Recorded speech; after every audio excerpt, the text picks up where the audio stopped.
السلام علیکم ورحمۃ اللہ وبرکاتہ۔ الحمد للہ رب العالمین والصلاة والسلام علی سید الانبیاء والمرسلین وعلى آلہ الطیبین الطاہرین واصحابہ الاکرمین الافضلین اما بعد فاعوذ باللہ من الشیطان الرجیم ولما توجه تلقاء مدين قال عسى ربي أن يهديني سواء السبيل ولما ورد ماء مدين وجد عليه أمة من الناس يسقون ووجد من دونهم امرأتين تزودان قال ما خطبكما قالتا لا نسقي حتى يصدر الرعاء وأبونا شيخ كبير فسقى لهما ثم تولى إلى الظل فقال رب إني لما أنزلت إلي من خير فقير صدق الله العظيم. وقال الله تعالى في مقام آخر إن الله وملائكته يصلون على النبي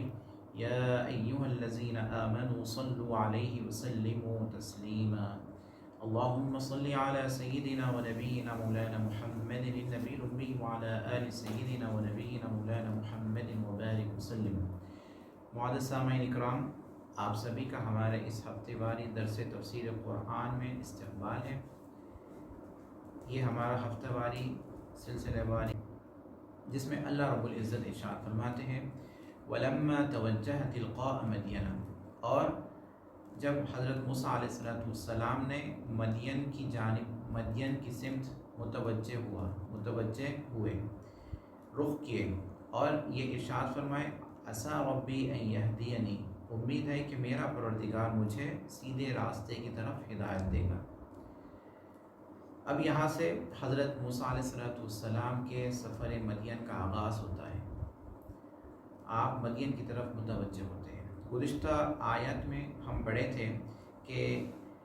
حضرت موسیٰ علیہ السلام کے پاس ایک شخص آتا ہے شہر کے دور کنارے سے، اقصی مدینہ، شہر کے دور جانب سے دوڑتا ہوا آتا ہے، اور یہ آ کر کہتا ہے کہ اے موسیٰ ان الملأ یأتمرون بک لیقتلوک، کہ جماعت، کیبنٹ، فرعون کے درباری آپس میں مشورہ کر رہے ہیں، ڈسکس کر رہے ہیں آپ کے بارے میں کہ آپ کو قتل کر دیا جائے. قصاص کے بدلے قصاص، جان کے بدلے جان ہے، کہ جیسا ہی ان کو معلوم ہوا کہ آپ کے ہاتھ سے غلطی سے وہ قبطی کا قتل ہوا تو وہ آپ کے قتل پر آمدہ ہو گئے ہیں. تو اب آپ کیا کریے؟ فخرج، تو آپ نکل جائیے، انی لک من الناصحین، کہ بے شک میں آپ کے لیے ہمدردی کرنے والا ہوں، خیر خواہ کرنے والا ہوں، تو آپ میری بات مانیے اور یہاں سے نکل جائیے. تو پھر موسیٰ علیہ السلام یہ خبر سننے کے بعد یہاں سے نکل گئے، مصر سے نکل گئے، خائفاً، ڈرتے ہوئے، یترقب، وہ دیکھ رہے تھے کہ کہیں کوئی سامنے نہ آ جائے میرے، ایسا جیسا کوئی آدمی قتل کر کے جب وہ جاتا ہے تو وہ ڈرتے ہوئے، دیکھتے ہوئے، آگے پیچھے دیکھتے ہوئے جاتا ہے کہ کہیں کوئی آ کے مجھے پکڑ نہ لے. تو موسیٰ علیہ السلام کی بھی یہی کیفیت تھی کہ آپ ایسا ہی یہاں سے نکل گئے. قال رب نجنی من القوم الظالمین، اور پھر یہ دعا بھی فرمائی، اللہ کی بارگاہ میں مناجات بھی کیے، ربی، اے میرے پروردگار، نجنی من القوم الظالمین، آپ مجھے ظالم قوم سے نجات دے دیجیے. پھر اس کے بعد اب یہاں سے حضرت موسیٰ علیہ السلام مدین کی جانب، مدین کی سمت متوجہ ہوتے ہیں. اور مدین کی طرف متوجہ ہونے کی وجہ یہ ہے کہ مصر سے مدین کا جو راستہ ہے وہ 8 دن کا راستہ ہے. موسیٰ علیہ السلام مدین کے بارے میں سن رہے تھے کہ یہ مدین جو ہے حضرت ابو الانبیاء حضرت سیدنا ابراہیم علیہ السلام کا شہر ہے، آپ کے صاحبزادے نے اس شہر کو آباد کیا تھا. یہ باتیں سنتے تھے تو اس لیے آپ کو اس طرف جانے کی یہ خواہش ہوئی، تو آپ نے مدین کی طرف متوجہ ہوا. قال عسیٰ ربی، اور ساتھ میں اللہ کی بارگاہ میں، اللہ کی بارگاہ سے یہ امید بھی لگائے ہوئے ہے کہ میرا پروردگار مجھے صحیح راستے کی طرف ہدایت دے گا. اللہ تعالیٰ مجھے راستہ تو آپ کو پتہ نہیں تھا، اللہ تعالیٰ نے آپ کی رہنمائی فرمائی. حدیث شریف میں آتا ہے کہ اللہ تعالیٰ نے ایک فرشتے کو بھیجا، وہ فرشتہ حضرت موسیٰ علیہ السلام کو مدین تک پہنچا دیا، مدین کی طرف آپ کو رہنمائی فرمائی. أن يهديني سواء السبيل ولما ورد ماء مدين وجد عليه أمة من الناس. اور پھر جب موسیٰ علیہ السلام مدین کے پانی کی طرف پہنچے، وردہ کے معنی پانی کے پاس آنے کے آتے ہیں، جیسا کہ قرآن مجید میں دوسری جگہ ارشاد ہے وَإِن مِّنكُمْ إِلَّا وَارِدُهَا، کہ تم میں سے ہر شخص جہنم کے پاس آئے گا، جہنم کے پاس سے اس کا گزر ہوگا. جنتی بھی جہنم کے پاس سے گزرتا ہوا جائے گا اور دوزخی تو جہنم کے پاس آئے گا. وَإِن مِّنكُمْ إِلَّا وَارِدُهَا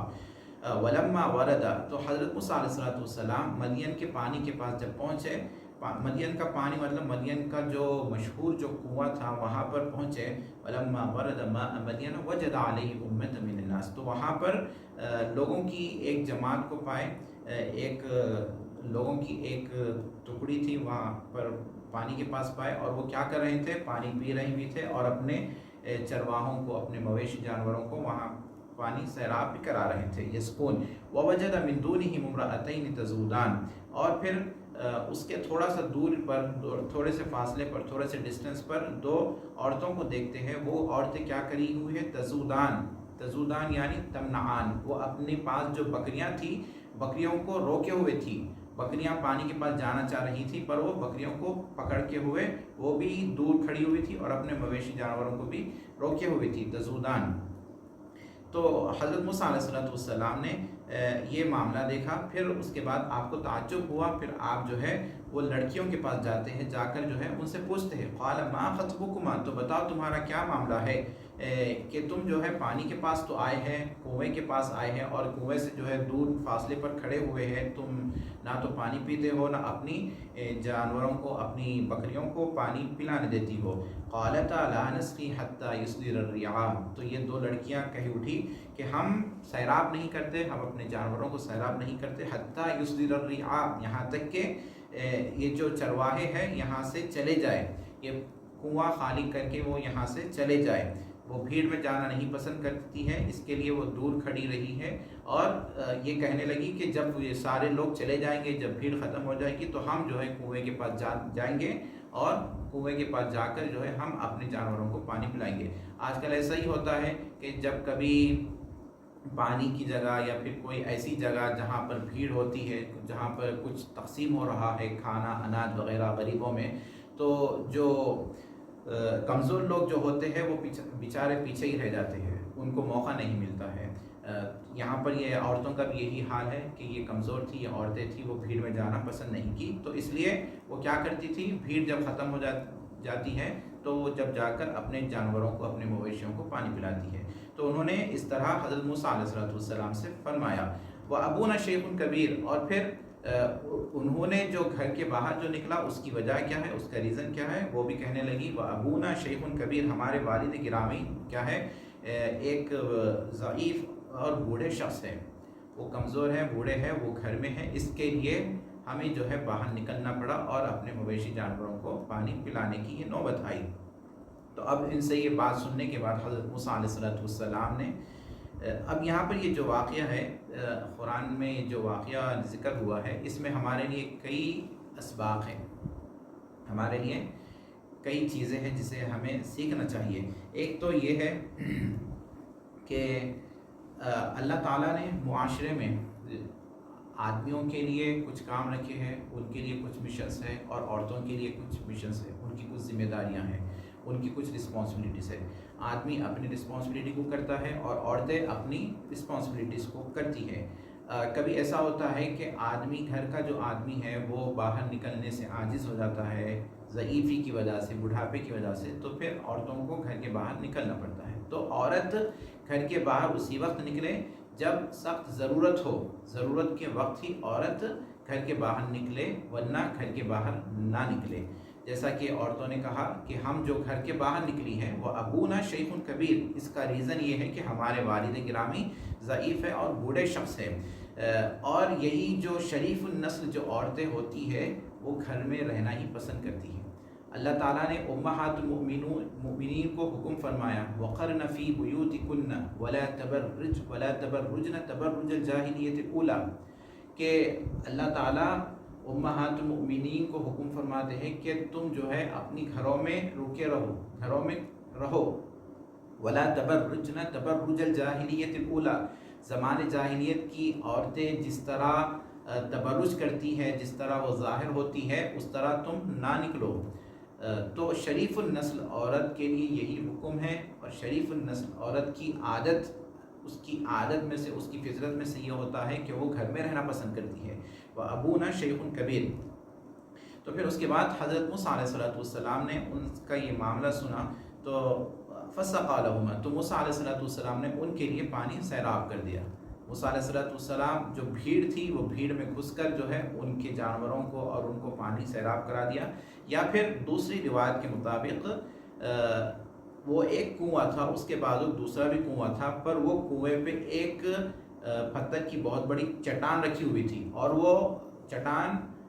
اٹھانے کے لیے ایک بہت بڑی جماعت چاہیے تھا. تو موسیٰ علیہ السلام کی قوت دیکھیے، آپ کی شجاعت، آپ کی قوت دیکھے. اللہ تعالیٰ نے انبیاء اکرام علیہ السلام کو کیسی قوت عطا فرماتا ہے. تو موسیٰ علیہ السلام وہ چٹان کو اٹھا لیے اکیلے،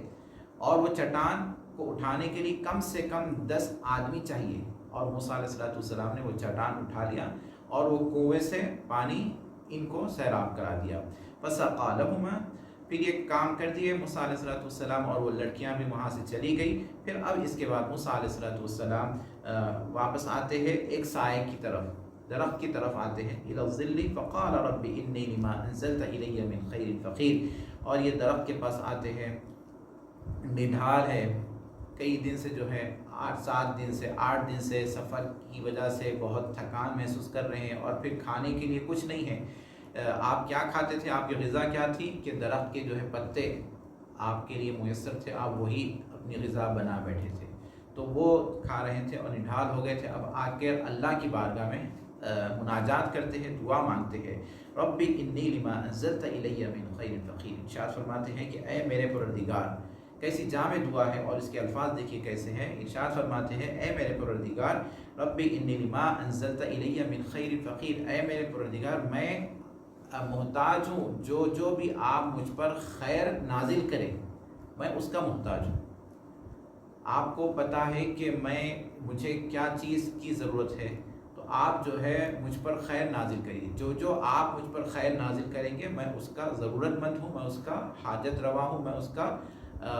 اس کا محتاج ہوں، میں فقیر ہوں.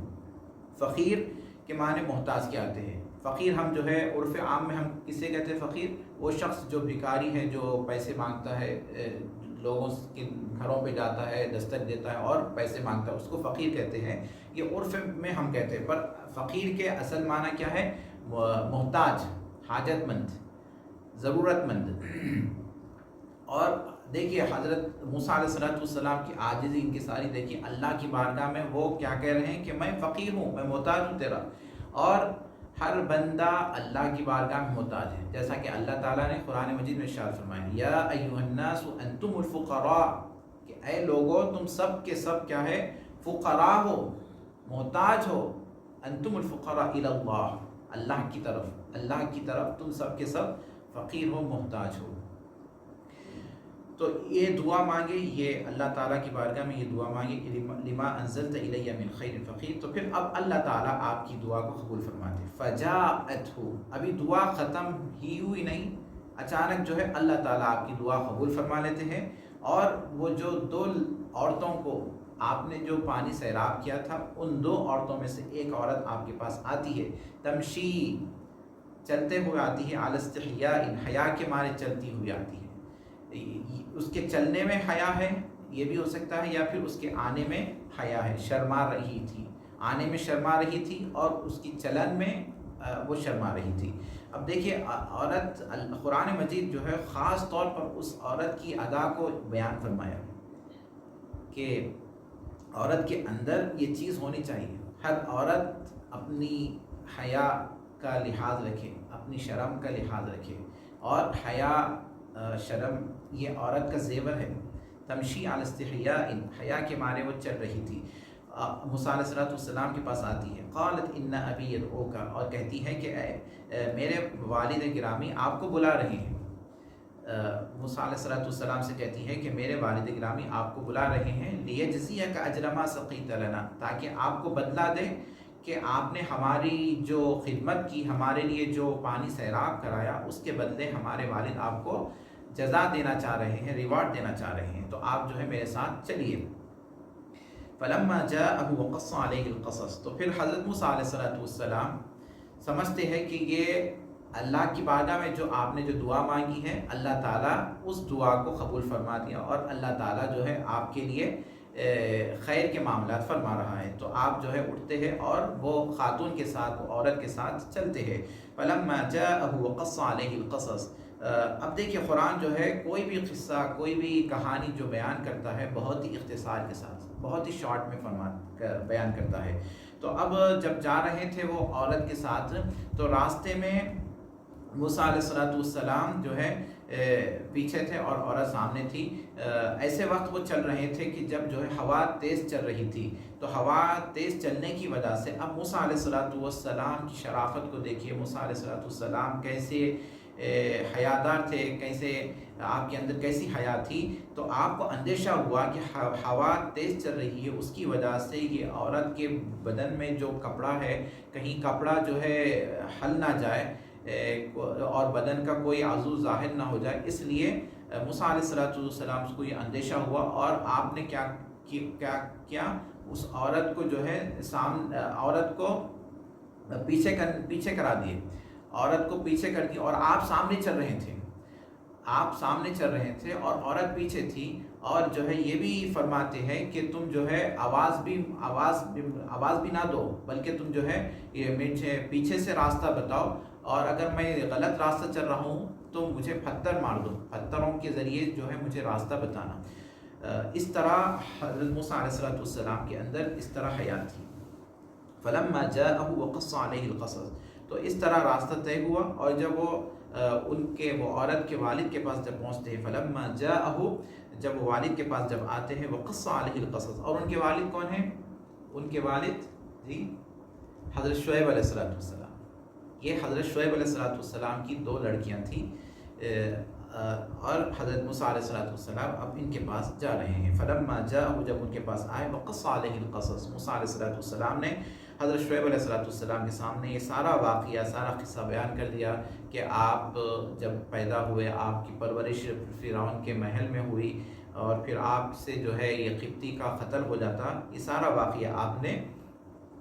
حضرت شعیب علیہ السلام کے سامنے رکھ دیا۔ تو یہ سننے کے بعد حضرت شعیب علیہ السلام فرماتے لا تخف، کہ آپ ڈریے مت، آپ سے جو واقعہ ہوا ہے آپ اس کے بارے میں ڈریے مت، آپ کی غلطی نہیں ہے، جو قتل ہوا ہے وہ غلطی سے قتل ہوا ہے، آپ ڈریے مت، نجوت من القوم الظالمین، اور آپ جو ہے اس لیے بھی نہ ڈریے کیونکہ آپ جو ہے ایک ظالم قوم سے نجات پا گئے، آپ جو ہے مصر چھوڑ کر یہاں پر آ گئے ہیں، اب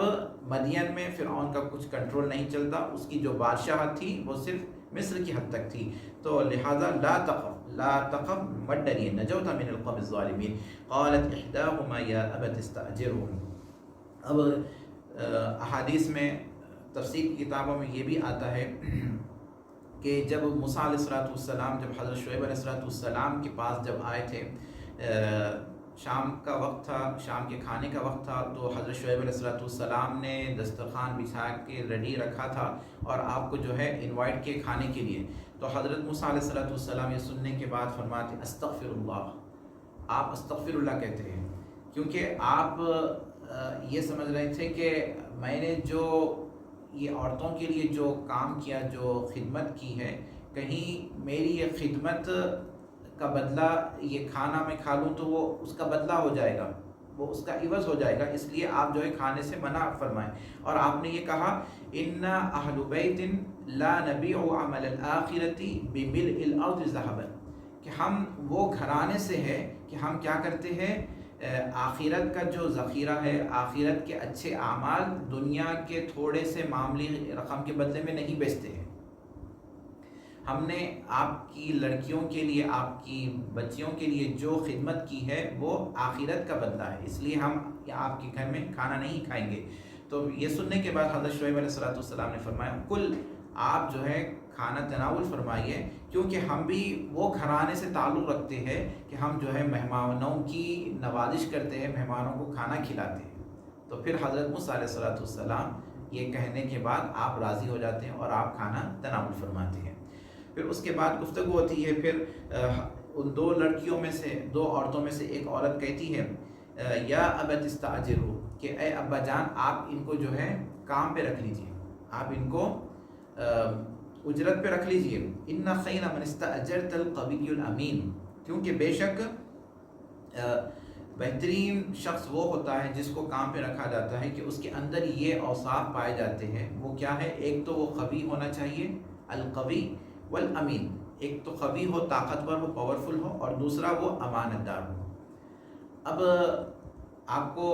مطلب ڈاؤٹ ہوگا کہ یہ عورت موسیٰ علیہ السلام کی یہ کیفیت، یہ اوصاف کیسے دیکھی، یا پھر ان کے والد نے جو ہے وہ عورت سے سوال کرتے ہیں کہ تمہیں کیسا معلوم کہ یہ قوی ہے اور امین ہے؟ تو پھر وہ کہتی ہے کہ حضرت موسیٰ علیہ السلام کی قوت، آپ کی طاقت تو وہ دیکھ چکے تھے جب آپ نے ان کے لیے پانی سیراب کیا تھا، بھیڑ میں جا کر جو ہے ساری بھیڑ کو ہٹا کر ان کے لیے پانی سیراب کر دیا، یا پھر جو ہے وہ چٹان تھی کنویں کے اوپر سے، وہ چٹان کو آپ نے اکیلے اٹھا لیا، تو یہ قوت طاقت دیکھی، اس کے لیے آپ کو قوی کہا۔ پھر اور امانت دار بھی تھے کہ آپ ایسے امین تھے کہ راستہ بھر جو ہے آپ اپنی نظر کو نیچے رکھ رہے تھے، عورت کی طرف وہ نظر اٹھا کر نہیں دیکھیں، تو یہ معاملات میں آپ امین ہیں۔ تو یہ عورت نے اپنے والد سے، یہ والد کے سامنے یہ گزارش رکھی اور یہ چیز رکھی کہ آپ ان کو کام پہ رکھ لیجئے، کیونکہ یہ کام کرنے کے اعتبار سے اچھے ہیں، یہ قوی بھی ہے اور امین بھی ہے۔ آج کل کمپنیز میں جو بندوں کو، امپلائیز کو جو ریکروٹ کرتے ہیں، ان کے اندر جو ہے بہت سارے اوصاف دیکھتے ہیں کہ بندہ کیسا ہے، ٹیلنٹڈ ہے، ایجوکیٹڈ ہے، اس کے اندر کیا کیا اسکلز ہے،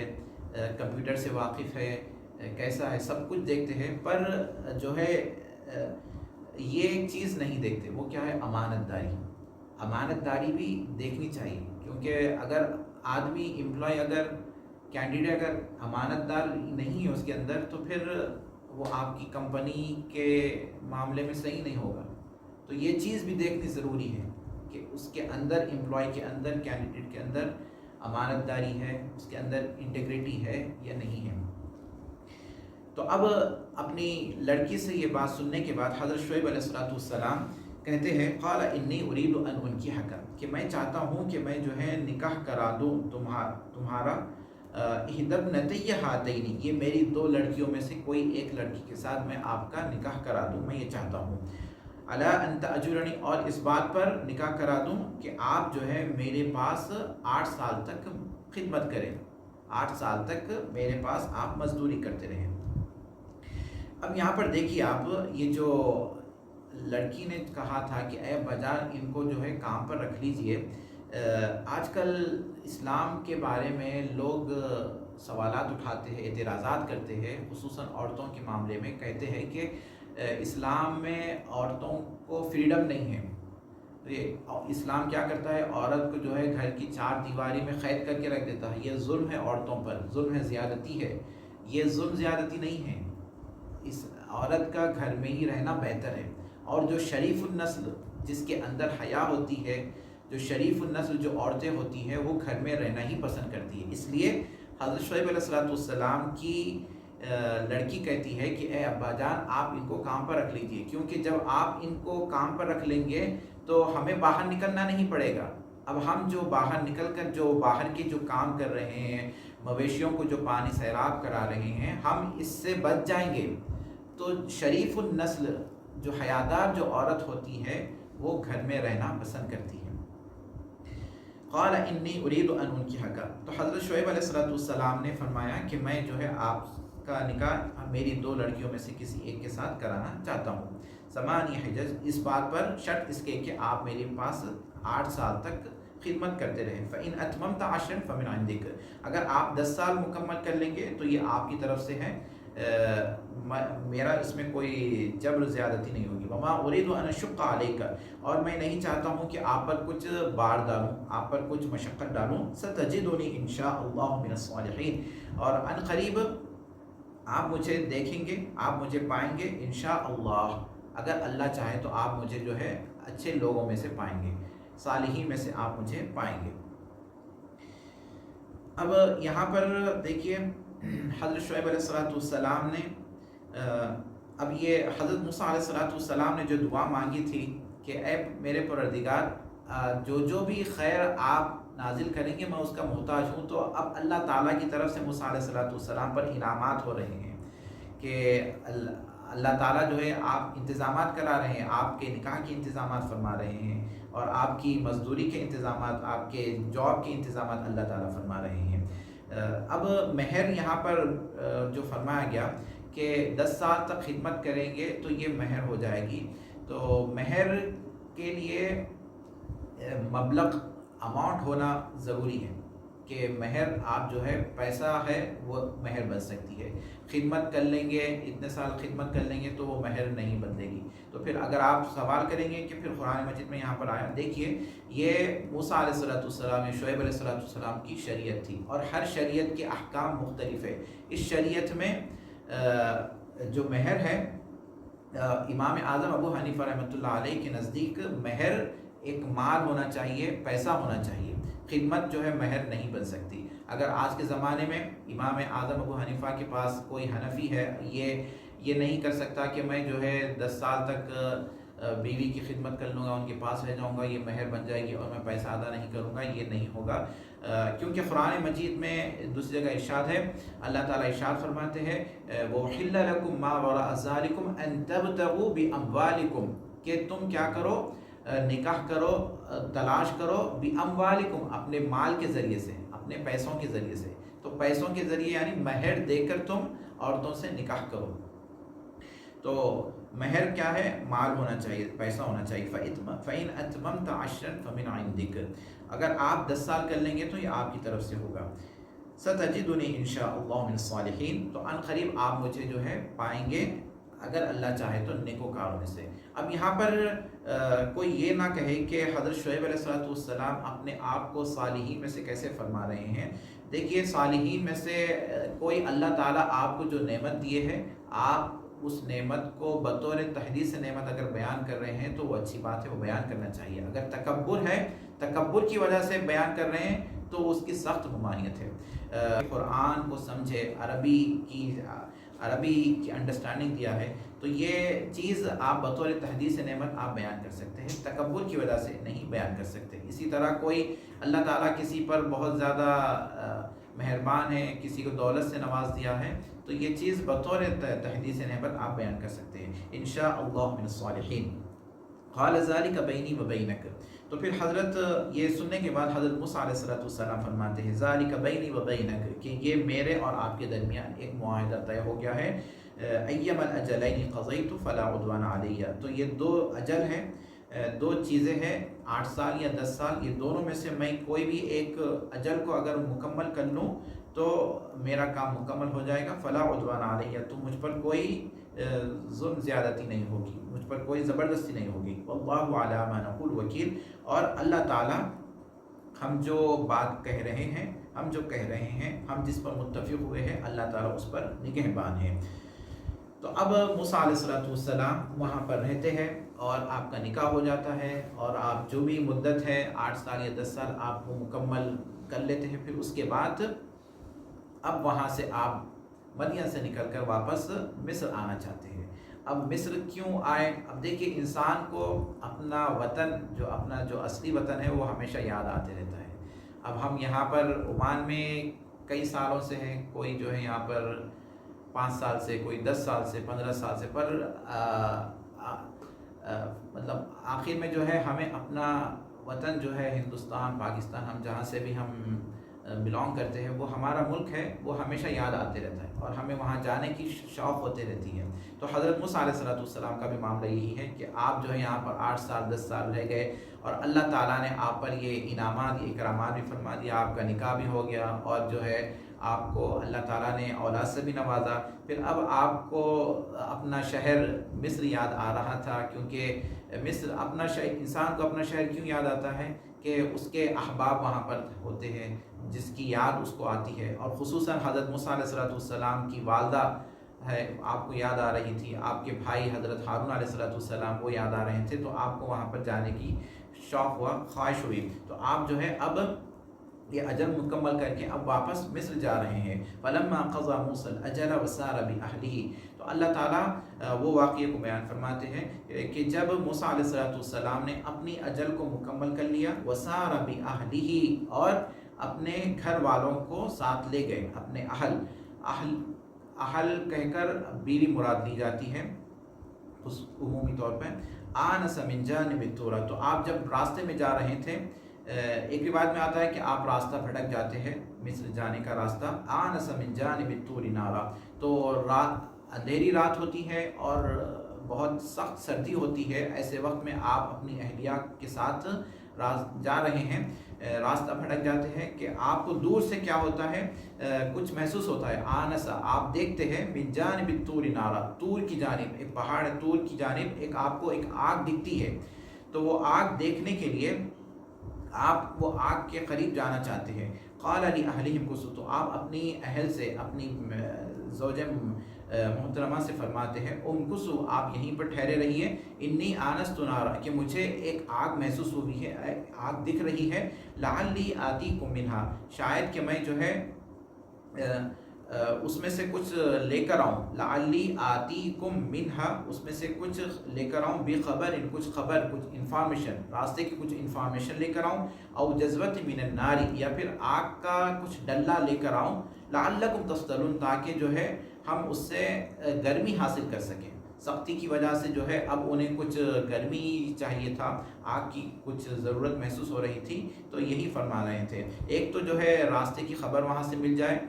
یا پھر جو ہے وہ آگ کا کچھ حصہ، آگ کا کچھ ڈلہ میں لے کر آؤں تاکہ ہم اس سے جو ہے گرمی حاصل کر سکیں۔ سورہ نمل میں بھی یہ واقعہ گزرا تھا، وہاں پر ہم پڑھے تھے کہ اللہ تعالیٰ نے یہاں پر حضرت موسیٰ علیہ السلام کی جو بیوی ہے ان کا نام یہاں پر ذکر نہیں کیا، کیونکہ بیوی کا نام اللہ تعالیٰ یہاں پر پوشیدہ رکھنا چاہتا ہے، اس لیے وسار بأہلہ، اپنے اہل کو، اپنی محترمہ کو وہاں سے لے کر چلے۔ اور کثوا، جو جمع کا جو صیغہ ہے، یہاں پر جمع کا صیغہ کیوں استعمال کیا گیا، وہ بطور احترام کے، تعظیم کے، بطور تعظیم احترام کی یہاں پر جمع کا صیغہ، جبکہ ان کی بیوی تنہا ہے، اس تنہا ہونے کے باوجود جمع کا صیغہ جو استعمال کیا جا رہا ہے وہ بطور احترام کے، بطور تعظیم کے کیا جا رہا ہے۔ فلما اتاها نودي من شاطئ الوادي الايمن في البقعة المباركة من الشجرة، تو پھر جب موسیٰ علیہ السلام اپنی اہلیہ کو وہاں پر بٹھاتے ہیں، پھر آپ ادھر آگ کے پاس جب آتے ہیں، نودیا، جب آگ کے پاس جب آتے ہیں تو آپ کو آواز دی جاتی ہے، نودیا، آواز لگائی گئی، ندا دی گئی، من شاطئ الوادی الایمن، وادی پہاڑ کے درمیان جو وادی ہوتی ہے اس کو وادی کہا جاتا ہے، وادی، سیدھی وادی کے سیدھی جانب سے آپ کو آواز دی گئی، فی البقعۃ المبارکۃ من الشجرہ، جو درخت ہے، درخت کا جو مبارک حصہ ہے وہاں سے آپ کو آواز دی گئی۔ اور یہ حصہ، زمین کا حصہ، یہ مبارک کیسے ہو گیا؟ مبارک کیوں ہوا؟ کیونکہ یہاں پر اللہ تعالیٰ کی تجلی نازل ہو رہی ہے، اللہ کی تجلی نازل ہونے کی وجہ سے یہ حصہ، یہ مکان، یہ جگہ مبارک ہے، بقعہ مبارکہ ہے۔ اس سے پتہ چلتا ہے کہ دنیا کے کچھ مقامات، کچھ زمین متبرک ہوتی ہے، جیسا کہ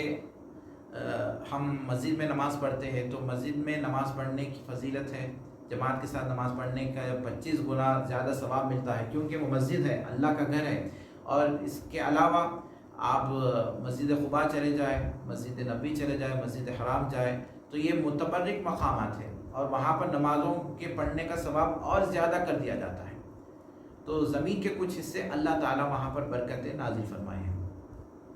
فلما اتاها نودي من شاطئ الوادي الايمن في البقعة المباركة من الشجرة اي يا موسى اني انا الله رب العالمين، آواز کیا دی گئی؟ اس کا ٹاپک کیا تھا آواز کا؟ کہ اللہ تعالیٰ کی طرف سے آواز تھی، اے موسیٰ، آواز یہ دی گئی کہ اے موسیٰ انی انا اللہ، کہ بے شک میں اللہ ہوں، رب العالمین، جو سارے جہاں کا پروردگار ہوں، سارے جہاں کا رب ہوں۔ وَأَنْ أَلْقِ عَصَاكَ، تو اب موسیٰ علیہ السلام سے بعد میں پوچھا گیا کہ موسیٰ علیہ السلام نے کیسے پہچانا کہ جو آواز دی گئی ہے وہ آواز اللہ ہی کی جانب سے ہے؟ تو موسیٰ علیہ السلام فرماتے ہیں کہ وہ آواز جو تھی وہ آواز ایک نرالی آواز تھی، مخلوق کی وہ آواز نہیں تھی، اس لیے مجھے اندازہ لگ گیا کہ یہ آواز خالق کی آواز ہے، کہ جب وہ آواز دی گئی تو اس آواز کو صرف میرے کانوں ہی نہیں سنا، بلکہ میرے جسم کے ہر عضو نے اس آواز کا ادراک کیا، اس آواز کو محسوس کیا، اور وہ جو آواز آئی تھی وہ آواز کوئی ایک جہت سے، ایک سمت سے، ایک ڈائریکشن سے نہیں تھی، بلکہ ہر سمت سے وہ آواز مجھے آئی تھی۔ تو اللہ کی طرف سے وہ آواز آئی تھی، اور پھر آپ کو یہ فرمایا گیا وَأَنْ أَلْقِ عَصَاكَ کہ اے موسیٰ آپ کیا کریے، اپنی لاٹھی، اپنا عصا زمین پر ڈال دیجیے۔ فَلَمَّا رَآهَا تَهْتَزُّ، اب یہاں پر یہ جو حضرت موسیٰ علیہ السلام تنہا تھے، آپ کو ہول گھبراہٹ بھی ہو رہی تھی، تو ہول گھبراہٹ دور کرنے کے لیے اللہ تعالیٰ جو ہے آپ سے کچھ گفتگو فرماتے ہیں، جس کا ذکر سورہ طٰہٰ میں ہم پڑھے تھے۔ اللہ ارشاد فرماتے ہیں، سوال کرتے ہیں وَمَا تِلْكَ بِيَمِينِكَ يَا مُوسَىٰ کہ اے موسیٰ آپ کے سیدھے ہاتھ میں کیا ہے، جبکہ اللہ کو پتہ ہے کہ موسیٰ علیہ السلام کے ہاتھ میں کیا ہے، پھر بھی اللہ تعالیٰ موسیٰ علیہ السلام کے اندر انس داخل کرنے کے لیے سوال کرتے ہیں، کہ پھر موسیٰ علیہ السلام جو ہے اس کا جواب دیتے ہیں قال ہی عصایا کہ اے پروردگار یہ میرا عصا ہے، یہ میری لاٹھی ہے، اتوکل علیہا کہ میں اس پر ٹیک لگاتا ہوں، میں اس پر سہارا لیتا ہوں، واخش بہا علی غنمی اور پھر یہ لکڑی سے، یہ لاٹھی سے میں کیا کرتا ہوں، درخت کے پتے جو ہے گراتا ہوں، واخش بہا علی غنمی ولی فیہا مآرب اخری اور پھر اس میں میری اور بھی کئی ضرورات ہے۔ تو اللہ تعالیٰ جو ہے موسیٰ علیہ السلام کے اندر انس داخل کرنے کے لیے وہ سوالات کرتے ہیں۔ اب یہاں پر اللہ ارشاد فرماتے ہیں وَأَنْ أَلْقِ عَصَاكَ کہ آپ اپنا عصا جو ہے زمین پر ڈال دیجئے۔ فَلَمَّا رَآهَا تَهْتَزُّ كَأَنَّهَا جَانٌّ وَلَّىٰ مُدْبِرًا پھر جب موسیٰ علیہ السلام جب عصا زمین پر ڈال دیا، پھر اس کو دیکھتے ہیں کہ وہ حرکت کر رہا ہے، وہ عصا جا کر، وہ لاٹھی جا کر وہ سانپ بن گیا ہے، تہتزو حرکت کر رہا ہے، کأنہا جان کہ وہ کیا ہے، پھرتیلا ایک سانپ ہے، واللہ مدبرن تو موسیٰ علیہ السلام یہ دیکھ کر کیا ہو جاتے، پیچھے پلٹ جاتے، پیچھے ہٹ جاتے، ولم یعقب پیچھے پلٹ جاتے ہیں، یا موسیٰ اخبر پھر اللہ تعالیٰ آواز دیتے ہیں کہ اے موسیٰ آگے بڑھیے، آگے آئیے، ولا تخف اور ڈریے مت، آپ اس کو دیکھ کر ڈریے مت، انک من الآمنین کہ آپ جو ہے امانت داروں میں سے ہیں، آپ انک من الآمنین آپ جو ہے امن والوں میں سے ہیں، آپ کو جو ہے امن دیا جائے گا۔ اب یہاں پر اللہ تعالیٰ یہ نہیں فرمائے کہ میں آپ کو امن دوں گا، میں آپ کو اپنے امان میں رکھوں گا، یہ نہیں فرمائے، بلکہ انک من الآمنین کہ بے شک آپ جو ہے امن والوں میں سے ہیں، صرف اس موقع پر نہیں بلکہ آپ جو ہے اس کے بعد جو مواقع آئیں گے، اس کے بعد آپ کو فرعون کے پاس جانا پڑے گا، جادوگروں کا مقابلہ ہوگا، ایسے ڈر کے مواقع آئیں گے، اور ہر وقت میں آپ کو ڈرنا نہیں ہے بلکہ آپ جو ہے آمینین میں سے ہے، انک من الآمنین۔ اسلک یدک فی جیبک ایک تو اللہ تعالیٰ یہ معجزہ آپ کو بتا دیے، پھر دوسرا معجزہ اللہ تعالیٰ ارشاد فرمائے اسلک یدک آپ کیا کریے، اپنے ہاتھ کو اپنے جیب میں ڈالیے، جیب یعنی اپنے گریبان میں ڈالیے، تخرج بیضاء من غیر سوء تو کیا ہوگا، وہ ہاتھ کیا ہوگا، نکلے گا سفید، ایک دم سفید بن کر، روشن سفید بن کر نکلے گا، من غیر سوء بغیر کوئی بیماری کے، یعنی یہ نہ سمجھا جائے کہ موسیٰ علیہ السلام کا جو کلر تھا وہ گندمی کلر تھا اور پھر یہ ہاتھ سفید ہو رہا ہے تو کہیں کوئی بیماری کی وجہ سے تو نہیں ہو رہا ہے، تو اللہ تعالیٰ اس کی وضاحت فرما دے رہے ہیں کہ ہاتھ سفید نکلے گا، روشن نکلے گا بغیر کوئی بیماری کے، کہ کوئی برس کی بیماری ہو گئی نہ سمجھے، اس لیے اللہ تعالیٰ اس کو رد فرما رہے ہیں۔ وَاضْمُمْ إِلَيْكَ جَنَاحَكَ مِنَ الرَّهْبِ اور آپ کیا کریے، وَاضْمُمْ إِلَيْكَ جَنَاحَكَ آپ اپنے بازو کو رکھیے، اپنی طرف کر لیجئے، وَاضْمُمْ إِلَيْكَ جَنَاحَكَ مِنَ الرَّهْبِ ڈر کی وجہ سے، یعنی ڈر آپ کو اب ڈر ہو رہا ہے تو آپ کیا کریے، اپنا بازو، اپنا ہاتھ اپنے سینے پہ رکھ لیجئے، اپنے پاس رکھ لیجئے، تو اس کی وجہ سے کیا ہوگا کہ آپ کے اندر جو ڈر ہے، جو خوف ہے، جو گھبراہٹ ہے وہ دور ہو جائے گی، من الرحب۔ تو پھر اب یہاں حضرت عبداللہ بن عباس رضی اللہ تعالیٰ عنہ فرماتے ہیں کہ اس کے بعد سے اللہ تعالیٰ نے یہ ایک طریقہ رکھ دیا، ایک سنت رکھ دی کہ جس کسی کو بھی ڈر ہے تو وہ اپنا ہاتھ جو ہے سینے پہ رکھ لیتا ہے۔ آج دیکھتے ہیں ہم لوگ جب کوئی کیفیت ڈر کی کیفیت میں ہوتا ہے، گھبراہٹ کی کیفیت میں ہوتا ہے تو اپنا ہاتھ سینے پہ رکھ لیتا ہے، اس کی وجہ سے کیا ہوتا ہے، اس کی ہول گھبراہٹ دور ہو جاتی ہے من الرحب فذلک برہانانی. تو پھر یہ دو معجزے اللہ تعالیٰ نے موسیٰ علیہ السلام کو عطا فرمائے اور فرماتے ہیں فذلک برہانان من ربک. تو یہ دو معجزے ہیں، دو برہان ہیں. معجزوں کو اللہ تعالیٰ کہیں آیات فرماتے ہیں، نشانیاں فرماتے، برہان یہاں پر برہان فرمائے. برہان ایسے معجزہ، ایسے پاورفل معجزے کو، ایویڈنس کو کہتے ہیں کہ اگر کوئی اس برہان کو دیکھ لے، اس معجزے کو دیکھ لے، تو اس کے سامنے اس کو جھکنے کے بغیر اور کوئی چارہ نہیں ہوگا. کوئی بھی آدمی اس کو دیکھ لے گا تو وہ حق اس کو سمجھ لے گا اور اس کے سامنے وہ جھک جائے گا. جیسا کہ جادوگروں کا حال کیسا ہوا کہ انہوں نے حضرت موسیٰ علیہ السلام کے معجزے کو دیکھا تھا تو سب کے سب کیا ہو گئے، سجدے میں گر پڑے، سجدے میں گر پڑے اور کہنے لگے آمنا برب العالمین رب موسیٰ و ہارون، کہ ہم جو ہے سارے جہاں کے پروردگار پر ایمان لاتے ہیں، وہ پروردگار جو موسیٰ اور ہارون علیہ السلام کا پروردگار ہے. فذلک برہانان من ربک. تو اللہ ارشاد فرماتے ہیں کہ یہ دو برہان ہیں، دو معجزے ہیں آپ کی پروردگار کی طرف سے فرعون کی طرف. تو اب آپ کو یہ معجزے لے کر فرعون کے پاس جانا ہے، فرعون کے لیے اور اس کی جماعت کے پاس اور اس کی جماعت کے لیے. فرعون کے جو درباری ہیں، اس کے جو لوگ ہیں جو سرکش ہو چکے ہیں، آپ کو ان کے پاس جانا ہے. انہم کانوا قوما فاسقین، کہ بے شک یہ لوگ کیا ہے، گناہ گار قوم ہیں. آپ گناہ گار قوم ہے، ایسی قوم کے پاس اب آپ کو جانا ہے اور ان سے مقابلہ کرنا ہے. یہیں پر اکتفا کرتے ہیں. اللہ سے دعا ہے کہ ہم جو بھی پڑھے ہیں ہمیں اس پر عمل کرنے کی توفیق عطا فرمائے.